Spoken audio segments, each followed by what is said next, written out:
بسم اللہ والصلاة والسلام علی رسول اللہ. صفحہ نمبر 18. قال المؤلف رحمه الله في المكي والمدني ويتميز القسم المكي عن المدني من حيث الأسلوب والموضوع.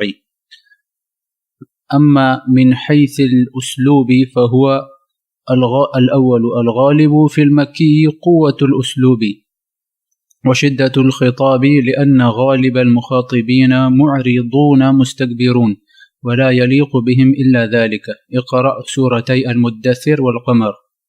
أما المدني فالغالب في أسلوبه اللين وسهولة الخطاب لأن غالب المخاطبين مقبلون منقادون. اقرأ سورة المائدة. الغالب في المكي. الحمد لله والصلاة والسلام على رسول الله وبعد.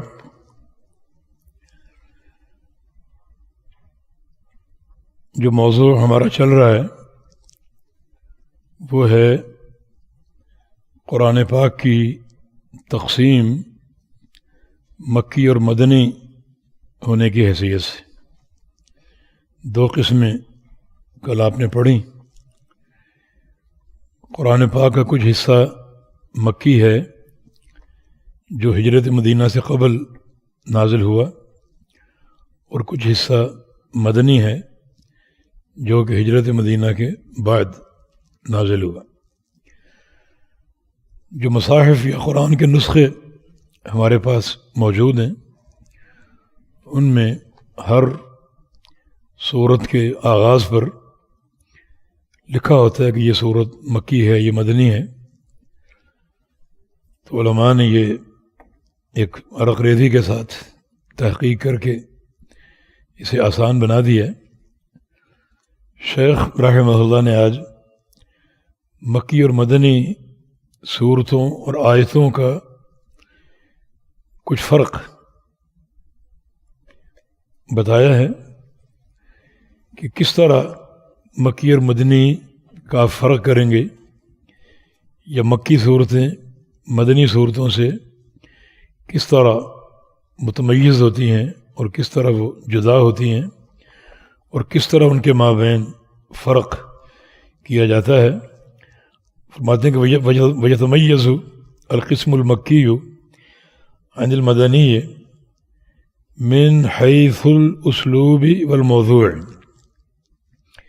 یہ حیث ظرف ہے اور حروف میں سے ہے، اور اس کا اعراب ایک ہی ہے، مبنی ہمیشہ.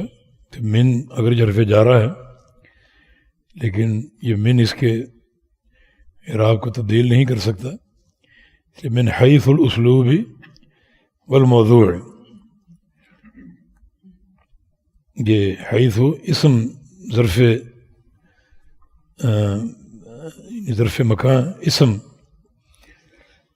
تو اسلوب اور موضوع کے اعتبار سے مکی اور مدنی کا امتیاز ہوتا ہے چند طریقوں سے. اما من حیث الاسلوب، باعتبار اسلوب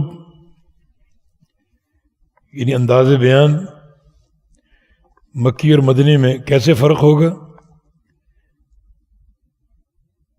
فرمایا کہ الغالب فی المکی قوت الاسلوب. مکی صورتوں میں آپ دیکھیں گے کہ اسلوب بڑی قوت کے ساتھ ذکر ہے اور بڑا ایک ڈانٹ ڈپٹ کا انداز ہے. وجہ یہ کہ مکہ میں اصل مخاطب کفار تھے، مشرکین تھے، معاندین تھے، مخالفین تھے. تو ان کو جو ایک سمجھانے کا انداز اختیار کیا گیا تو ان میں بیشتر یہ ڈانٹ ڈپٹ کا اور ایک ناراضگی اور غصے کا اسلوب ذکر ہوا. تو اس لیے مکی صورتوں کی معرفت یا ان کے اسلوب کی پہچان اس نقطے سے آسانی سے ہو سکتی ہے کہ الغالب فی المکی قوت الاسلوب وشدت الخطاب، مکی صورتوں یا آیتوں میں جو غلبہ ہے وہ اسلوب کی قوت اور خطاب کی شدت کا ہے. لأن غالب المخاطبین معرضون مستكبرون، کیونکہ مکی دور میں اکثر جو مخاطب تھے وہ لوگ تھے جو اعراض کیے ہوئے تھے، مشرک اور متکبر تھے. ولا یلیق بہم الا ذلک، اور ان کو یہ ڈانٹ ڈپٹ کا اسلوب ہی مناسب تھا. اس کی مثال کے طور پہ آپ سورہ مدثر اور سورہ قمر پڑھ لیں، یہ دونوں مکی صورتیں ہیں، اور ان میں جو اللہ رب العزت کا اسلوب بیان ہے اس میں کافی شدت اور سختی جو ہے وہ پائی جاتی ہے، کیونکہ اکثر مخاطب کفار و مشرکین تھے، تو یہ خطاب ان کے حسب حال ہے. اما المدنی، اس کے برعکس جو مدنی صورتیں ہیں، یہ مدنی آیات ہیں، فالغالب فی اسلوبہ اللین، ان کے اسلوب میں نرمی غالب ہے. بسہولت الخطاب، اور خطاب کا سہل ہونا، آسانی اور نرمی پائی جاتی ہے. لأن غالب المخاطبین مقبلون منقادون، اس لیے کہ اکثر جو مخاطب ہیں مدینہ منورہ میں وہ لوگ ہیں، یہ وہ لوگ تھے جو مقبلون، جو توجہ کرنے والے اور اسلام کی طرف آنے والے، منقادون اور اطاعت کرنے والے تھے. لہذا ان کے لیے محبت کا اور نرمی کا اسلوب جو ہے وہ اختیار ہوا. اقرأ سورۃ المائدہ، سورہ مائدہ جو پوری صورت مدینہ میں نازل ہوئی، اس کو آپ اگر پڑھیں گے تو یہ اسلوب آپ کو جگہ جگہ دکھائی دے گا، انتہائی ایک نرم انداز سے. مثلا یا ایھا الذین آمنوا، اے ایمان والو، تو یہ خطاب بڑا پیارا خطاب ہے. اللہ تعالیٰ جن لوگوں کو مخاطب ہے، اللہ تعالیٰ ان کے ایمان کی گواہی دے رہا ہے، تو اس خطاب میں بڑی محبت کا ایک انداز ہے. تو یہ مدنی اور مکی صورتوں کا ایک فرق کہ مکی صورتوں میں اسلوب کی قوت اور شدت، اور مدنی صورتوں میں اسلوب کی نرمی اور انداز بیان میں بڑا ایک پیار اور محبت کا اظہار. جی. الثاني الغالب في المكي قصر الآيات وقوة المحاجة، لأن غالب المخاطبين معاندون مشاقون فخوطبوا بما يقتضيه حالهم. اقرأ سورة الطور. أما المدني فالغالب فيه طول الآيات وذكر الأحكام مرسلة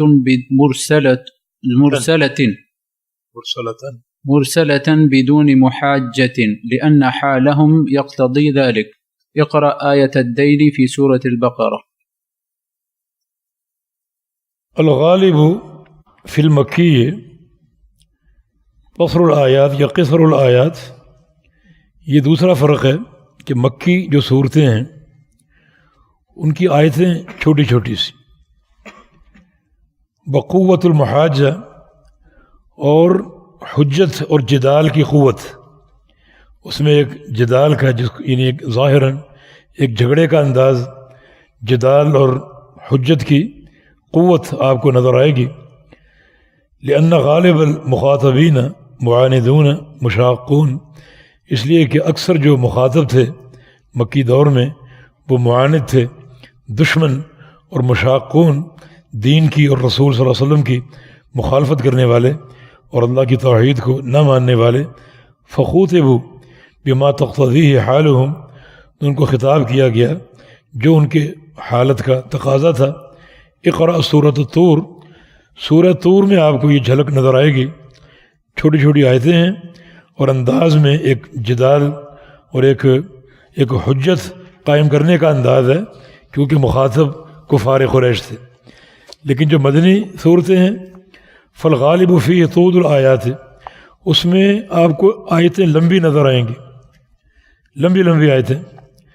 وذکر الاحکام، اور احکام پر مشتمل ہوں گی، کیونکہ احکام سارے مدینہ میں گزرے.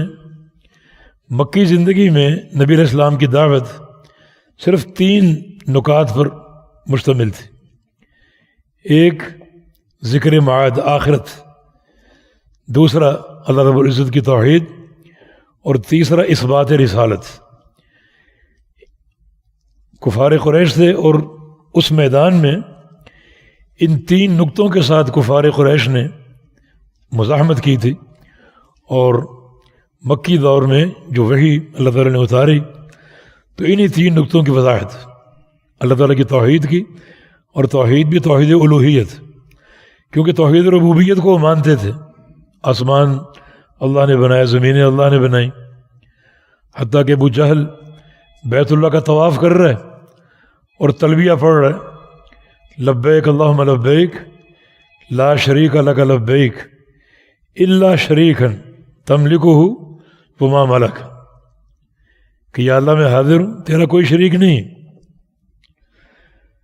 مگر ایک شریک کے، مگر فلاں شریک کے، وہ تیرا شریک ہے، مگر وہ شریک ایسا ہے کہ تو اس کا مالک ہے، وہ مالک نہیں۔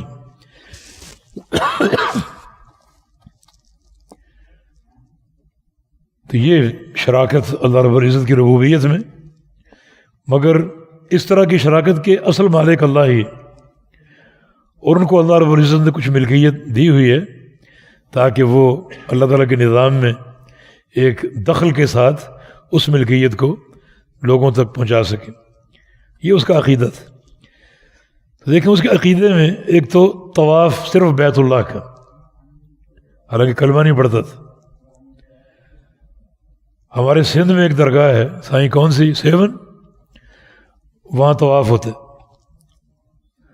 باقاعدہ سعی ہوتی، یعنی یہ کلمہ گو لوگوں کے کردار۔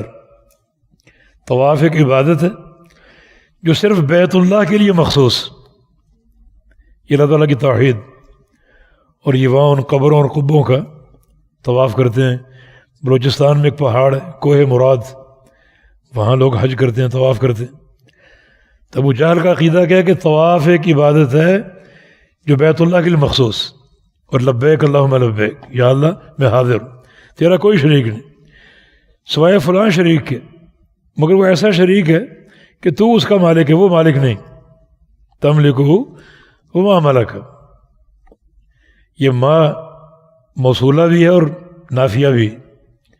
موصولہ ہو تو معنی ہوگا تملکہ والذی ملک، کہ تو اس کا مالک ہے اور جس چیز کا وہ مالک ہے اس کا بھی تو مالک ہے، یا پھر ما نافیہ کہ تو اس کا مالک ہے وہ مالک نہیں ہے۔ تو یہ مکی دور تھا، اور مکی دور میں کفار کے اس جہل اور عناد کی بنا پر اسی طرح ان سے خطاب کیا گیا، ایک بڑی قوت کے ساتھ اور اقامت حجت کے ساتھ۔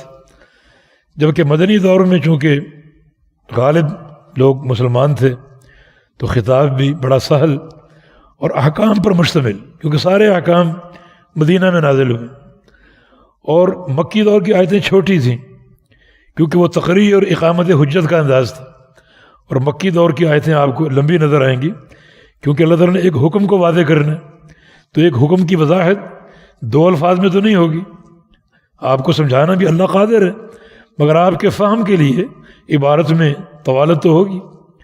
اب آیت الدین سورہ بقرہ میں پورے ایک صفحے کی آیت ہے جس میں قرض کے احکام ہیں، لکھنے کے، گروی کے، اور اس تعلق سے دیگر باتیں، تو اس کے لیے طویل آیت ہی مناسب ہوگی۔ تو مدنی صورتوں کی آیتیں طویل ہیں اور مکی صورتوں کی آیتیں چھوٹی چھوٹی۔ جی الباء وأما من حيث الموضوع فهو الأول الغالب في المكي تقرير التوحيد والعقيدة السليمة، خصوصا ما يتعلق بتوحيد الألوهية والإيمان بالبعث، لأن غالب المخاطبين ينكرون ذلك. أما المدني فالغالب فيه تفصيل العبادات والمعاملات، لأن المخاطبين قد تقرر في نفوسهم التوحيد والعقيدة السليمة، فهم في حاجة لتفصيل العبادات والمعاملات۔ باعتبار موضوع مکی اور مدنی صورتوں کا فرق، پیچھے جو فرق گزرا وہ باعتبار اسلوب، اب یہ فرق جو دوسرا بیان ہو رہا ہے یہ باعتبار موضوع۔ الغالب فی المکی تقریر التوحید والعقیدۃ السلیمہ، مکی صورتوں کا اکثر موضوع توحید کا اس بات اور عقیدہ صحیحہ کا اس بات اور اس کا بیان اور اس کو پیش کرنا ہے. خصوصاً ما يتعلق بتوحید الالوہیہ، خاص طور پہ وہ امور جن کا تعلق توحید الوہیت سے، والایمان بالبعث، اور جن کا تعلق قیامت پر ایمان سے ہے.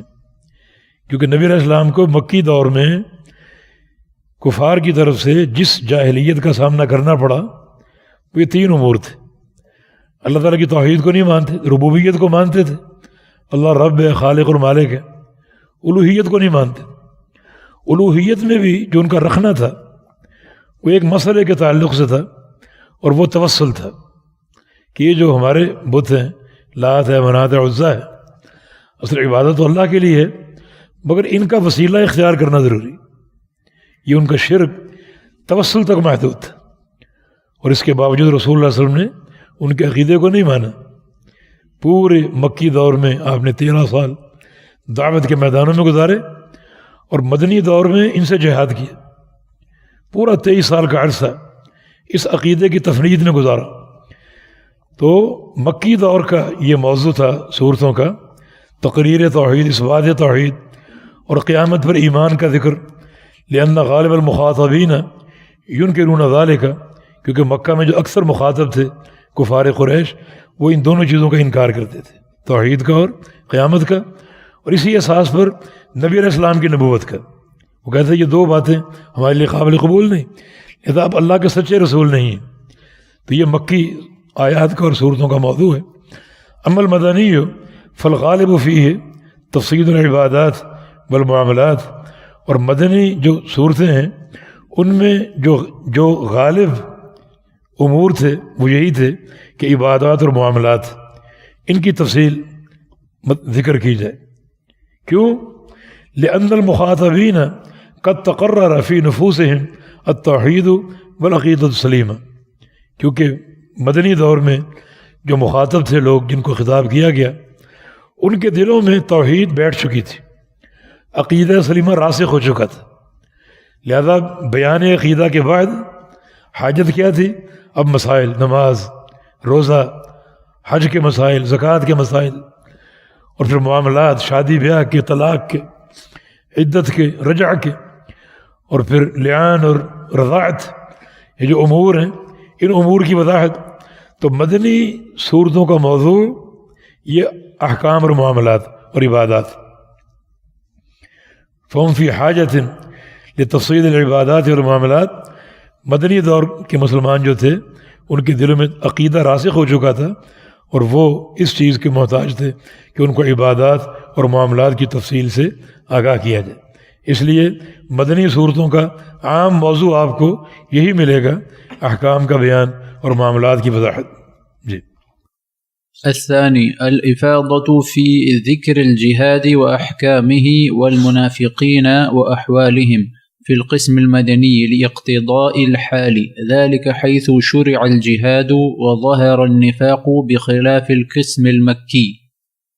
دوسرا فرق جو ہے باعتبار موضوع کے مکی اور مدنی صورتوں کے مابین وہ یہ ہے کہ مدنی صورتیں جو ہیں الافاضہ فی ذکر الجہاد و احکامہ، مدنی صورتوں میں جہاد اور جہاد کے احکام جا بجا پھیلائے گئے ہیں اور ذکر کیے گئے.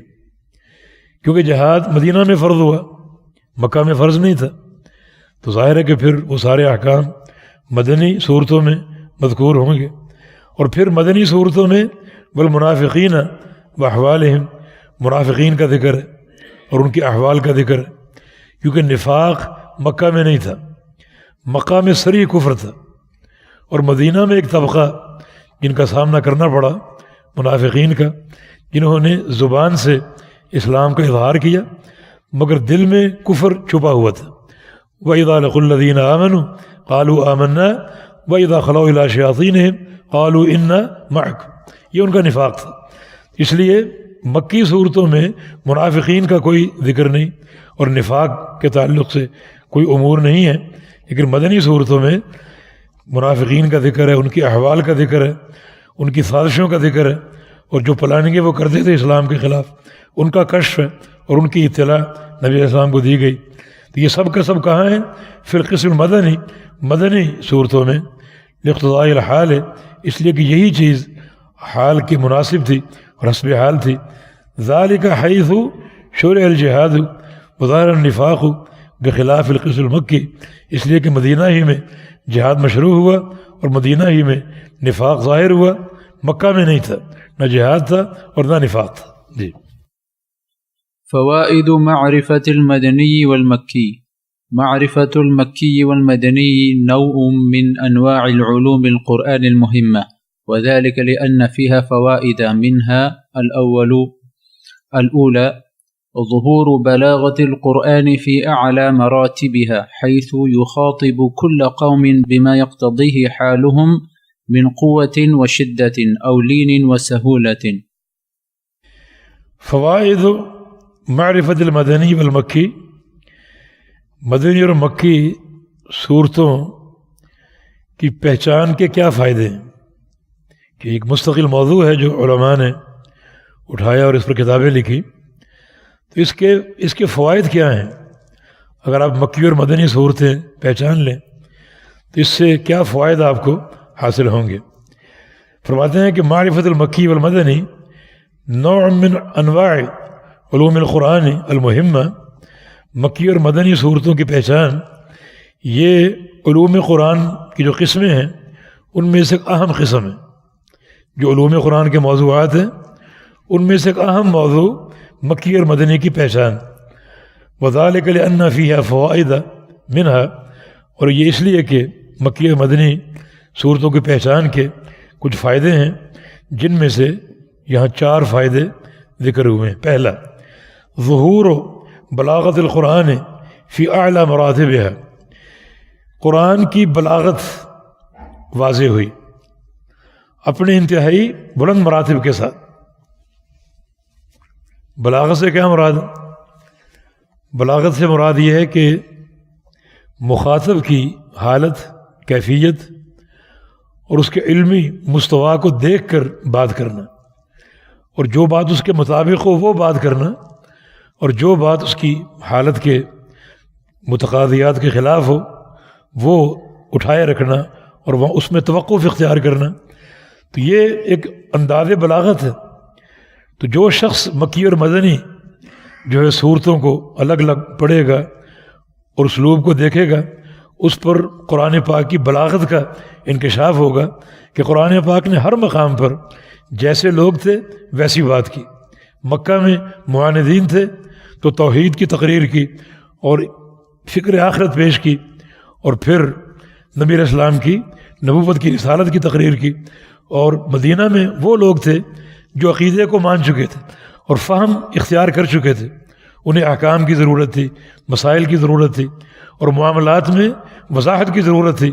تو مدینہ منورہ میں احکام بیان ہوئے تو ہر مقام پر جو لوگوں کی تعداد تھی اور جو ان کے تقاضے تھے ان تقاضوں کے مطابق قرآن نے بات کی، اور یہ قرآن کی عظیم بلاغت کا اعتراف کرنا پڑے گا. جی.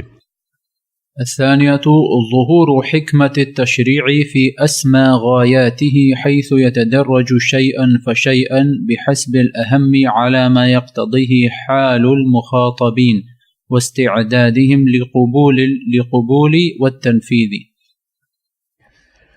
ظہور حکمت التشریع فی اسمى غایاته، تشریع کا معنی شریعت سازی. شریعت سازی میں حکمت انتہائی بلند مقاصد کے ساتھ یہ پنہاں ہے اس مکی اور مدنی آیات کی معرفت میں. ایک تو بلاغت قرآن کا اعتراف، اور دوسرا جو اللہ تعالیٰ نے تشریع میں اسلوب اختیار کیا، حکمت اختیار کی، اس کا اعتراف. وہ کس طرح؟ حیث یندرج یتدرج شیئا فشیئا، اس طرح کہ اللہ تعالیٰ نے بیان احکام میں بالتدریج جو ہے وہ بات کو آگے بڑھایا، بالتدریج. مثلا مکہ میں اللہ تعالیٰ اگر بیان توحید کے ساتھ ساتھ نماز، روزہ، حج، زکوٰۃ ہر چیز کو فرض کر دیتا، تو یہ چیز ان کے لیے اور عناد اور مشکل کا باعث ہوتی اور اعتراض کھڑے ہوتے. تو اللہ رب العزت نے تدریج کا آہستہ آہستہ احکام کو اور مسائل کو آگے بڑھایا. اور یہ اللہ رب العزت کی وہ حکمت بالغہ ہے جس کا یقیناً آپ اعتراف کریں گے اگر مکی اور مدنی صورتوں کے مضامین آپ دیکھیں. فرمایا کہ حیث یخاطب کل قوم بما تقتضی حالهم من قوت. تیسرا یہاں یتدرج شیئا فشیئا بحسب الامم بحسب الاہم على ما تقتضیہ حال المخاطبین واستعدادهم للقبول والتنفیذ. تو یہ ان شریعت اسلامی، شریعت مطہرہ کی حکمت، اللہ تعالیٰ کی حکمت بالغہ واضح ہوتی ہے کہ اللہ رب العزت نے ان صورتوں میں اور ان آیات میں جو ہے وہ تشریع یعنی شریعت سازی میں تدریج اور آہستہ آہستہ مسائل کو آگے بڑھانے کا اسلوب اختیار کیا تاکہ کسی قسم کی مشقت نہ ہو اور آسانی سے مخاطبین جو ہیں ان کے لیے قبول کرنا آسان ہو اور ان میں استعداد بڑھے. آہستہ آہستہ جو ہے وہ صورتیں آیتیں اتریں، احکام اتریں اور وہ آہستہ آہستہ قبول کریں. ایک چیز قبول کر لی، اگلی بات کا ان میں اشتیاق پیدا ہو جائے اور پھر اس کو بھی قبول کریں. تو یہ اللہ تعالیٰ کی وہ حکمت بالغہ جس میں لوگوں نے ان کا قبول کا جو وہ ایک صلاحیت اور استعداد میں اضافہ ہوا، اور یہ بھی اللہ رب العزت کا ایک انعام اور ایک احسان.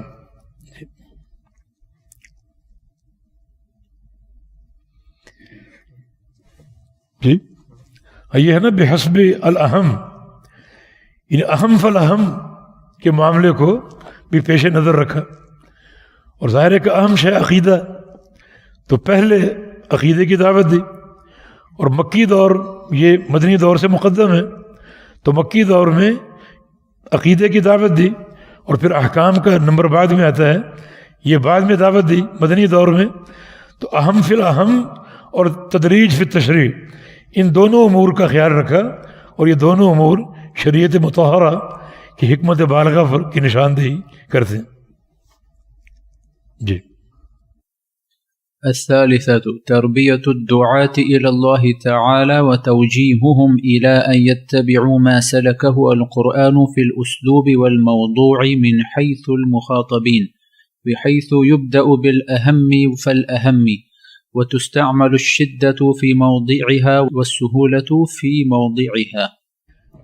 اس میں دعات کی بھی تربیت ہے کہ جب وہ دعوت کا کام کریں تو اسی حکمت کا مظاہرہ کریں جو قرآن نے اختیار کیا اور قرآن نے سکھایا. بلکہ اللہ رب العزت نے اس تدریج کے اسلوب کو اختیار کر کے ہمیں بھی ایک تربیت دی ہے اور ایک نصیحت دی ہے کہ آپ بھی جب لوگوں سے مخاطب ہوں اور ان کی تربیت کریں، ان کو دعوت دیں، تو اس تدریج کا آپ بھی اہتمام کریں.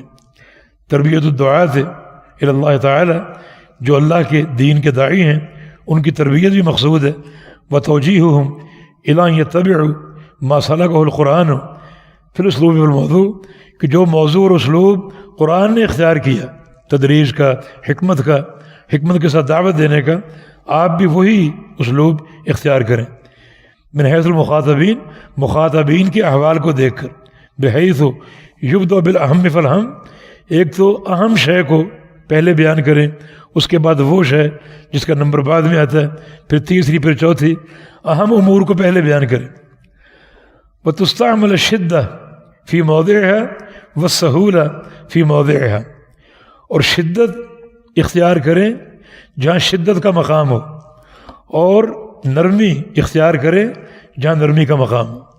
تو اسلوب تبدیل کریں، یہ نہیں کہ ہر جگہ صرف سختی ہی سختی ہو اور شدت ہی شدت ہو جو کہ حکمت قرآن کے منافی، یہ ہر جگہ لین ہو اور نرمی کا پہلو ہی ہو، یہ بھی حکمت قرآن کے منافی ہے. تو تربیت کا عالم یہی ہے، ایک تو اہم فی الاہم ترتیب میں، اور دوسرا جہاں سختی استعمال کرنے کی حاجت ہو وہاں سختی اختیار کی جائے، اور جہاں نرمی اختیار کرنے کی حاجت ہو وہاں نرمی اختیار کی جائے۔ الرابعة تمييز الناسخ من المنسوخ فيما لو وردت آيتان مكية ومدنية يتحقق فيهما شروط النسخ فإن المدنية ناسخة للمكية لتأخر المدنية عنها۔ مکی اور مدنی کی پہچان سے ایک بڑا اہم نقطہ اور واضح ہوگا کہ ناسخ اور منسوخ کی وضاحت ہو جائے گی۔ ناسخ وہ حکم جو پہلے حکم کو منسوخ کر دے، کوئی مقدم حکم ہو جس کو اللہ تعالیٰ کی حکمت اور مشیت چاہتی ہے کہ اس کو اٹھا لیا جائے، اس کو منسوخ کر دیا جائے، تو اللہ رب العزت پھر اس کا ناسخ نازل فرماتا ہے، یہ جو بعد میں اترتا ہے، اور لا محالہ یہی ترتیب ہے، منسوخ پہلے ہوگا اور ناسخ بعد میں آئے گا۔ اگر مکی اور مدنی آیات میں کوئی تعارض آپ کو نظر آ رہا ہے، تعارض کا حل ضروری ہے، جس کی ایک شکل یہ بھی ہے کہ جو بعد والی آیت ہے وہ ما قبل والی آیت کے لیے ناسخ ہے، تو پھر ظاہر ہے کہ مدنی آیتیں بعد میں نازل ہوئیں اور مکی آیتیں پہلے نازل ہوئیں، تو مکی آیت جو ہے وہ مدنی آیت جو ہے وہ مکی آیت کے لیے ناسخ ثابت ہوگی۔ تو نسخ اور ناسخ اور منسوخ کی جو وضاحت ہے اور معرفت ہے وہ بھی اس علم سے حاصل ہو سکتی ہے، اور یہ ایک عام فائدہ بھی حاصل ہو سکتا ہے۔ جی۔ الحكمة من نزول القرآن مفرقا من تقسيم القرآن إلى مكي ومدني يتبين أنه نزل على النبي صلى الله عليه وسلم مفرقا، ولنزوله على هذا الوجه حكم كثيرة منها الأولى تثبيت قلب النبي صلى الله عليه وسلم لقوله تعالى وقال الذين كفروا لولا نزل عليه القرآن جملة واحدة كذلك لنثبت به فؤادك ورتلناه ترتيلا ولا يأتونك بمثل إلا جئناك بالحق وأحسن تفسيرا، يعني كذلك نزلناه مفرقا، ويعني ولا يأتونك بمثل ليصد الناس عن سبيل الله إلا جئناك بالحق وأحسن تفسيرا۔ احسنت، بارک اللہ فیک۔ الحکمت من نزول القرآن مفرقا، یہ ایک نقطہ ہے کہ قرآن مفرقا ٹکڑوں میں اور آہستہ آہستہ کیوں نازل ہوا، اس میں کیا حکمت؟ حکمت کس چیز کی؟ من نزول القرآن مفرقا، قرآن پاک کا مفرقا یعنی جدا جدا آیتوں کی شکل میں نازل ہونا، اور ٹکڑوں میں کبھی 5 آیتیں، کبھی 10 آیتیں، کبھی ایک سورت، اس طرح نازل ہونے میں کیا حکمت؟ معنی قرآن ایک ہی دفعہ کیوں نہیں اتار دیا گیا، اور آپ صلی اللہ علیہ وسلم کو ایک ہی دفعہ کیوں نہیں دے دیا گیا؟ اس میں بہت سی حکمت ہیں۔ فرماتے ہیں کہ من تقسیم القرآن الی مکی و مدنی یتبین انہ نزل علی النبی صلی اللہ علیہ وسلم مفرقا، قرآن پاک کی جو تقسیم ہے مکی اور مدنی، اس سے واضح ہوتا ہے کہ قرآن پاک نبی علیہ السلام پر ایک ہی دفعہ نازل نہیں ہوا بلکہ آہستہ آہستہ اور ٹکڑوں میں نازل ہوا ہے۔ وجہ نزول ہی علی ھذا الوجہ حکم کثیرہ، اور اس طرح مفرقا نازل ہونے میں بہت سی حکمتیں، منہا ان میں سے کچھ حکمتیں بیان کی جاتی ہیں۔ نمبر 1 تثبیت قلب النبی صلی اللہ علیہ وسلم، کہ نبی علیہ السلام کے دل کو ثابت قدمی عطا فرمانا، تسلی اور اطمینان عطا فرمانا۔ دیکھ اگر ایک ہی دفعہ وحی اتر جاتی تو وحی والا تعلق پھر ختم ہو جاتا، لیکن بار بار وحی آ رہی، آپ کو بھی انتظار ہوتا، اشتیاق ہوتا، جبریل امین سے ملاقات ہو رہی، تو یہ ایک تعلق باللہ کی بڑی ایک قوی صورت ہے۔ تو بار بار وحی کا نزول، جبریل امین سے ملاقات، یہ واقعتاً تثبیت قلبی ہے اور ثابت قدمی ہے دل کی۔ لقولہ تعالی وقال الذین کفروا لولا نزل علیہ القرآن جملۃ واحدہ، کفار نے یہ اعتراض کیا تھا کہ نبی علیہ السلام پر قرآن اکٹھا کیوں نہیں اترا، جسے کتب سابقہ اکٹھی اتری۔ اس میں ان کا شوشہ یہ تھا کہ اکٹھا بنانا اتنا بڑی کتاب ممکن نہیں ہے ایک انسان کے لیے. ظاہر ہے کہ وہ آہستہ آہستہ 2 آیتیں 5 آیتیں یہ لا کے بناتے ہیں اور ہمیں لا کر سنا دیتے ہیں. اس طرح کا اعتراض ان کا. اکٹھا نازل کیوں نہیں ہوا؟ اللہ تعالیٰ نے نبی علیہ السلام کا دفاع کیا اور کفار قریش کی ان کے اس شبے کی تفنید کی اور ادالہ کیا. فرمایا کذالک، اس کا معنی شیخ نے کیا ہے یعنی کذالک نزلنا مفرقا، کہ ہاں ہم نے اسی طرح اتارا ہے، مفرقاً اتارا ہے، ٹکڑوں میں اتارا ہے. مفرقاً اتارنے کی اللہ تعالیٰ نے خود تصدیق اور تائید فرمائی. لنثبت به فؤادک، تاکہ ہم آپ کے دل کو ثابت قدمی جو ہے وہ عطا فرمائیں اس طریقے سے، اور یہ تعلق وحی کا مستقل قائم رہے. اور ورتلناہ ترتیلا، اور ہم نے اس کو ترتیل سے پڑھا اور بھیجا تاکہ آپ بھی اس کو ترتیل سے پڑھیں اور اپنی امت کو بھی ترتیل کا درس دیں. ولا یأتونک بمثل، اس کی تفسیر آگے کی لیصد الناس عن سبیل اللہ. ایک حکمت یہ بھی ہے ولا یأتونک بمثل کہ یہ کفار کوئی مثال کوئی مسئلہ رکھنا ڈالنے کے لیے کوئی شوشہ اگر چھوڑیں تو ہم اس کا رد کریں، اس کا جواب دیں. اگر یہ وہی ایک ہی دفعہ اتر آتی تو پھر کفار کی یہ جو کوششیں، ان کے مکر، ان کے فریب اور ان کی سازشیں، ان کا ازالہ کیسے ہوتا؟ اگر وہی ایک ہی دفعہ نازل ہو جاتی اور معاملہ پھر سمیٹ لیا جاتا. نہیں، ہم نے اس کو مفرقاً اس لیے بھی اتارا کہ گاہے بگاہے کفار جو ہیں وہ سازشیں کریں گے، پلاننگ کریں گے، اور گاہے بگاہے وہ شرارتیں کریں گے، ان کا ہم جواب دیں گے. تو جو وہ کوئی مثال لائیں گے دین حق کی تفنید کے لیے یا کوئی شرارت، الا جئناک بالحق واحسن تفسیرا، تو ہم اس موقع پر آپ کے سامنے حق واضح کریں گے اور اچھی تفسیر آپ کے سامنے پیش کریں گے تاکہ کفار کے شبہات کا ازالہ ہو سکے. خلاصہ یہ ہے کہ قرآن اگر ایک ہی بار نازل ہو جاتا تو ایک تو وحی کا تعلق ختم ہو جاتا، اور دوسرا یہ کہ کفار جو گاہے بگاہے سازشیں کرتے ان کا جواب کیسے ہوتا.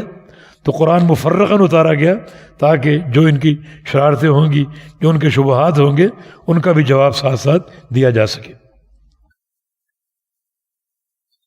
الثانية أن يسهل على الناس حفظه وفهمه والعمل به حيث يقرأ عليهم شيئا فشيئا، لقوله تعالى وقرآنا فرقناه لتقرأه على الناس على مكث ونزلناه تنزيلا.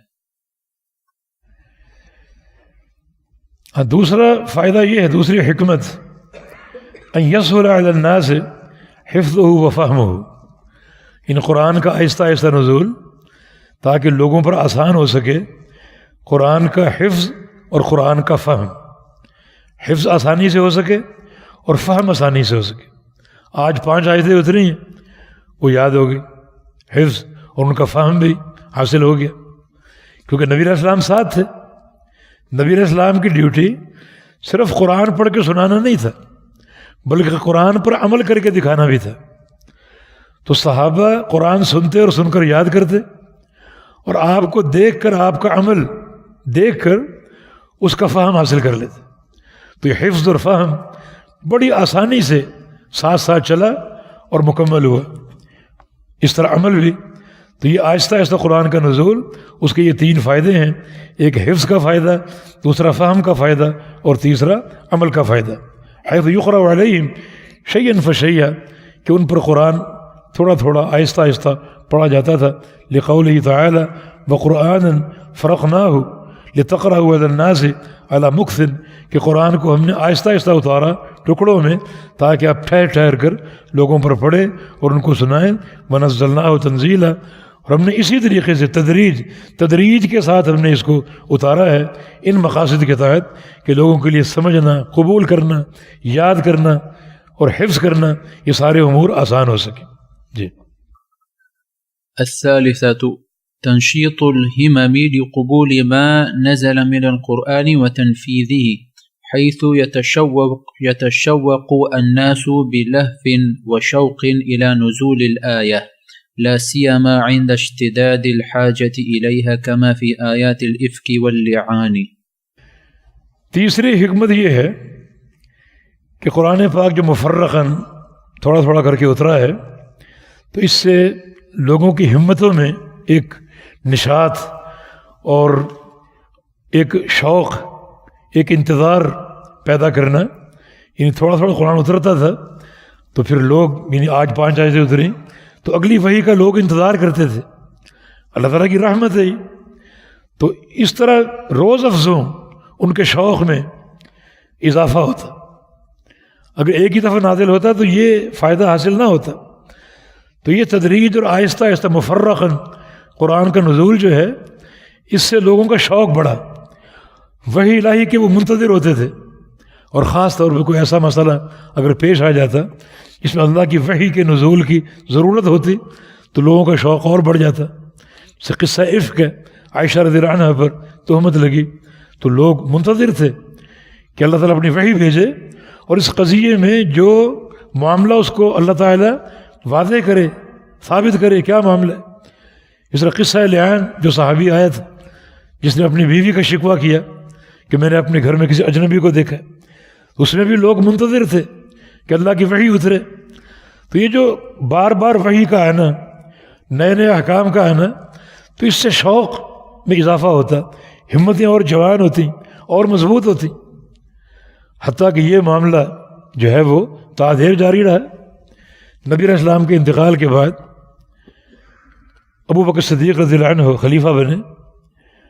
امیر عمر بن خطاب رضی اللہ عنہ ان کے پاس آئے اور آ کر کہا کہ ہم سے بلکہ ابو بکر نے جناب عمر سے کہا کہ ہم سے بڑی بھول ہو گئی. رسول اللہ صلی اللہ علیہ وسلم گاہے بگاہے ام ایمن کی زیارت کے لیے جایا کرتے تھے، جو آپ کی حاضنہ تھی اور آپ کی داعیہ تھی. تو گاہے بگاہے اس کی تکریم کے لیے اس کے گھر جاتے اور اس کے ساتھ اس کو اکرام دیتے، اس کے لیے چادر بچھاتے. تو اللہ کے نبی یہ کرتے تھے اور وہ خوش ہو جاتی تھی. اب نبی علیہ السلام فوت ہو گئے اور ہم نے بھی اس عورت کو بھلا دیا، فراموش کر دیا. تو جانا چاہیے، اس کے احوال اور خبر گیری کرنی چاہیے. تو دونوں دوست اسی وقت کھڑے ہو گئے اور ام ایمن کے پاس چلے گئے. ام ایمن سے باتیں شروع ہو گئیں اور وہ دونوں صحابہ کو دیکھ کر زار و قطار رو پڑی. وہ پرانی یادیں، وہ عہد، وہ دور سامنے گھوم گیا اور یہ دونوں اس کو تسلی دے رہے ہیں کہ اللہ کے نبی کا فراق سب نے محسوس کیا ہے اور یقیناً یہ ایک شدت علم والی کیفیت ہے. لیکن یہ سوچ کر مطمئن ہو جاؤ کہ اب وہ اللہ تعالیٰ کے پاس ہیں، بڑی بہترین حالت میں، بڑے بہترین احوال میں. اب اللہ ان کا مہمان، جو ان کی مہمانی کرنے والا. تو ہم اس بات کو سوچ کر جو ہے وہ مطمئن ہو جائیں. تو ام ایمن نے کہا کہ میں اس بات پر نہیں رو رہی، میں اس بات کو جانتی ہوں، ولیکن اب کی علی الوحی الذی انقطع، مجھے رونا اس بات پر آ رہا ہے کہ نبی علیہ السلام کے جانے سے وحی بند ہو گئی. مجھے روزانہ یہ نور برستا تھا اور نئے نئے احکام آتے تھے، اللہ تعالیٰ کے فرامین ہم تک پہنچتے تھے اور ہمیں اس کا انتظار رہتا تھا. تو آپ کے انتقال سے وحی کا سلسلہ موقوف ہو گیا، اس بات پر میں رو رہی.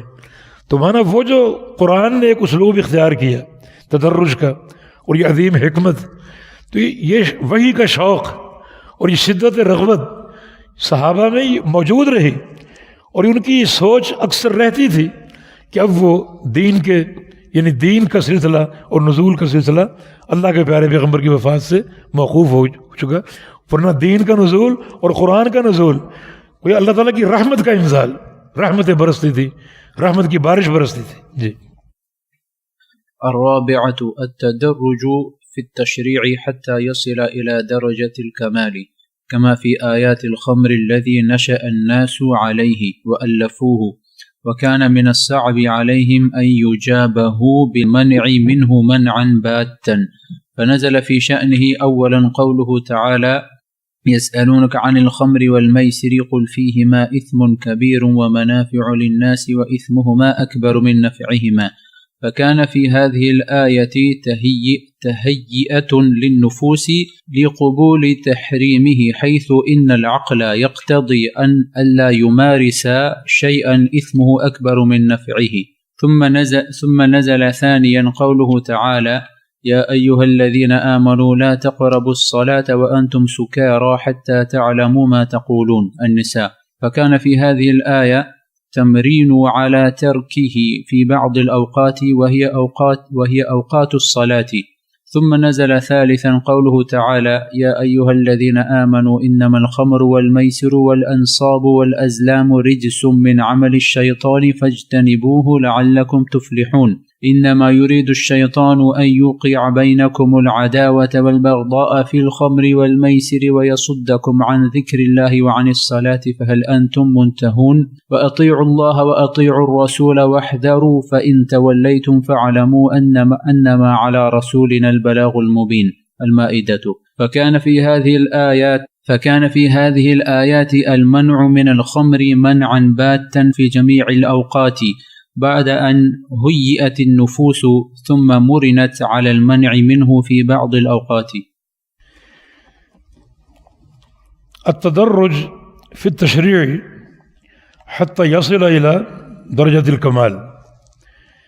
یہ قرآن کے مفرقاً یا ٹکڑوں میں نزول میں ایک حکمت انتہائی اہم یہ ہے کہ اللہ تعالیٰ نے بعض احکام میں تشریع میں تدریج کا اسلوب اختیار کیا. تدریج سے مراد یہ کہ ایک حکم کو اللہ تعالیٰ نے آہستہ آہستہ مکمل کیا، مراحل میں مکمل کیا. یک لخت ایک ہی امر سے اس کی تکمیل نہیں فرمائی، بلکہ اس حکم کو اللہ تعالیٰ نے آہستہ آہستہ جو ہے وہ بیان فرمایا. تدریج کا پہلو اختیار کر کے اس کو آہستہ آہستہ کمال تک پہنچایا. اس کی مثال کما فی آیات الخمر، یہ شراب کی حرمت کی آیتیں، شراب کی حرمت کی آیتیں. اب شراب ایک نشہ ہے، اور چونکہ یہ پہلے حلال تھی اور معاشرے میں سب لوگ پیتے تھے. بہت کم لوگ تھے اس عرب معاشرے میں جو ایک ہاتھ کے پوروں پر گنے جا سکتے تھے جو شراب سے بچے ہوئے تھے. باقی پورا معاشرہ شراب میں ڈوبا ہوا تھا. اب اس کو اگر یک لخت ایک ہی آرڈر سے حرام کر دیا جاتا اللہ تعالیٰ کی حکمت، تو یہ بعض لوگوں پر یہ بات مشکل ہوتی، کیونکہ ایک نشہ ہے، نشے کو چھوڑنا جلدی ممکن نہیں ہے. ہمارا کوئی شاعر بھی کہہ گیا کہ چھٹتی نہیں ہے کافر منہ سے لگی ہوئی، چھوڑنا بڑا مشکل. تو اللہ رب العزت نے اس لوگوں کی یعنی ان نفسیات کو سامنے رکھتے ہوئے شراب کی حرمت میں تدرج کا پہلو اختیار کیا.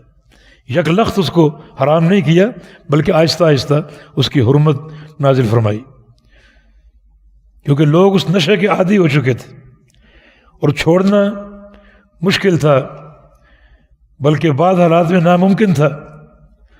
لہذا اللہ رب العزت نے جو حکمت اختیار کی وہ کیا تھی؟ پہلے ایک آیت نازل فرمائی: یسألونک عن الخمر والمیسر قل فیہما اثم کبیر ومنافع للناس. کہ آپ سے لوگ سوال کرتے ہیں شراب اور جوئے کے بارے میں، کہہ دیجئے ان دونوں میں بڑا گناہ بھی ہے اور ان دونوں میں منفعتیں بھی ہیں، فائدے بھی ہیں.